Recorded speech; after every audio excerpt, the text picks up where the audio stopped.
Salmo 1.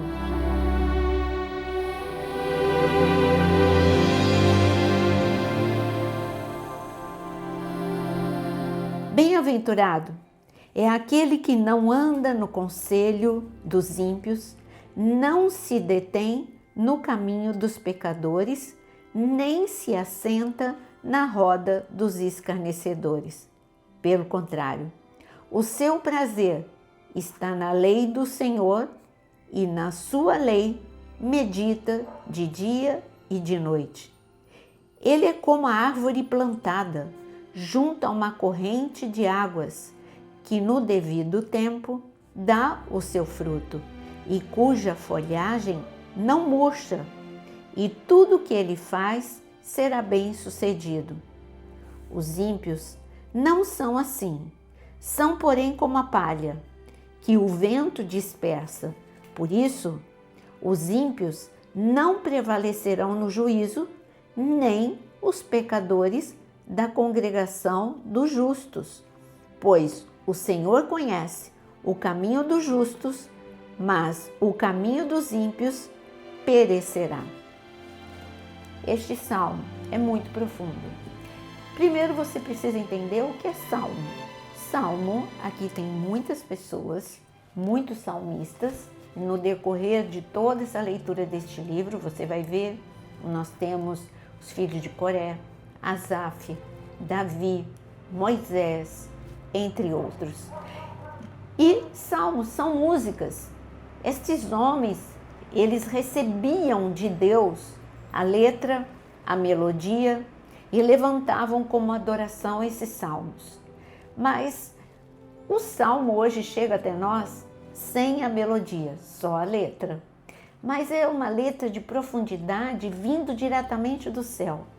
Eu digo que Deus tem os seus poetas e os salmistas, eles ecoam aqui na terra a poesia do céu, porque quem deu esta letra e quem deu a melodia foi Deus, foi o Espírito Santo para eles. Essas letras vêm carregadas de sabedoria. O Salmo 1 fala do contraste de dois caminhos e duas decisões, os justos e os ímpios. Os ímpios, aqueles que não conhecem e não querem conhecer, ainda que tenham ouvido falar de Deus, permanecem nas suas decisões de andar por caminhos maus. E aqui está falando, se você tem a decisão de andar no caminho do Senhor, não tem como ter comunhão, você não vai ter inimizades, mas porque quando você se senta na roda dos escarnecedores, isso é participar da conversa, concordar com o que eles estão falando para você não ficar mal. São pequenas decisões que é como desvio. Se um avião, ele desvia só um pouquinho, ele não vai chegar no aeroporto, porque ele desviou um pouquinho, ainda que seja um pouquinho, ele não vai na pista, ele não vai para um lugar seguro. A mesma coisa, as conversas podem desviar a sua mente, as suas emoções, a sua vida espiritual vai começar a minguar. Aqui está falando de duas fontes. A fonte daqueles que são justos, a fonte é o Senhor. São as águas que saem do trono de Deus. E a fonte é a palavra. A palavra, ela precisa ser a sua bússola.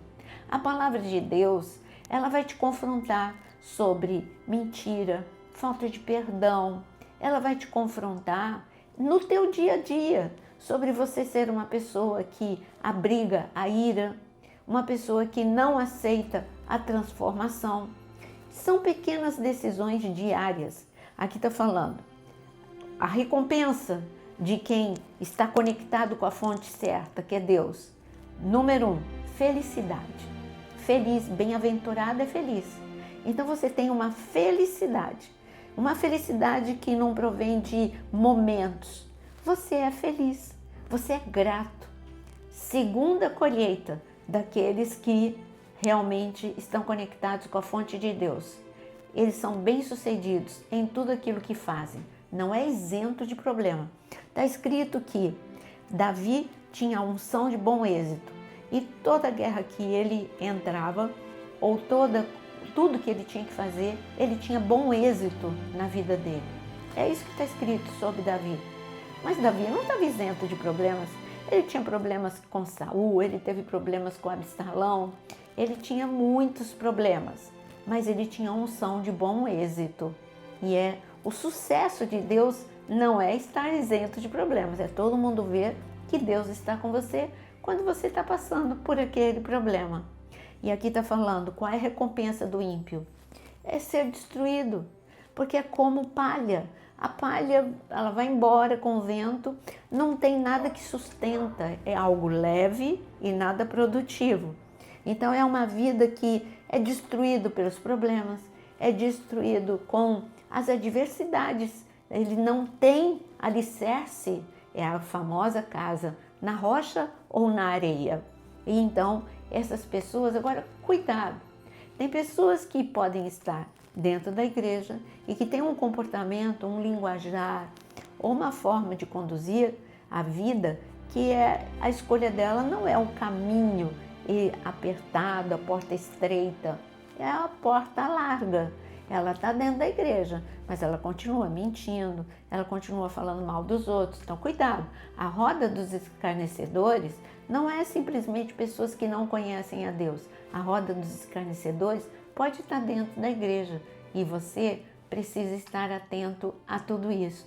Agora tem um outro aspecto, o último aspecto que eu quero ressaltar com você. Aqui fala de meditar. O que é meditar? Meditar, o contrário de deixar a mente vazia é você pensar. O meditar na palavra, vem a palavra no hebraico e os salmos foram escritos em hebraico. Então essa palavra em hebraico significa ruminar, vem da mesma raiz que a palavra ruminar. Ou seja, quando um animal que rumina, o alimento vai para o estômago, volta para a boca e ele vai e volta, ele está ruminando o alimento. Então a palavra de Deus é alimento. Então a palavra entra e você continua ruminando. Você não vai simplesmente ler o Salmo 1, você está tentando entender o que Deus está falando no Salmo 1. Isso é ruminar. O que você está fazendo comigo agora é meditar na palavra. O que a palavra tem a me dizer? O que eu posso aplicar na minha vida? Por isso que o Senhor falou para Josué, não basta você saber a palavra, você tem que meditar nela dia e noite. E então sim, você vai vencer. Que você possa meditar na palavra de Deus, porque essa é a tua vitória. Você sabe, eu quero fazer um convite para você. Não deixe de ler diariamente a palavra. Estamos no Salmo 1, mas chegaremos até o final de Salmos e cada um deles tem uma riqueza sem fim para todos nós. Deus te abençoe e até o nosso próximo Salmo.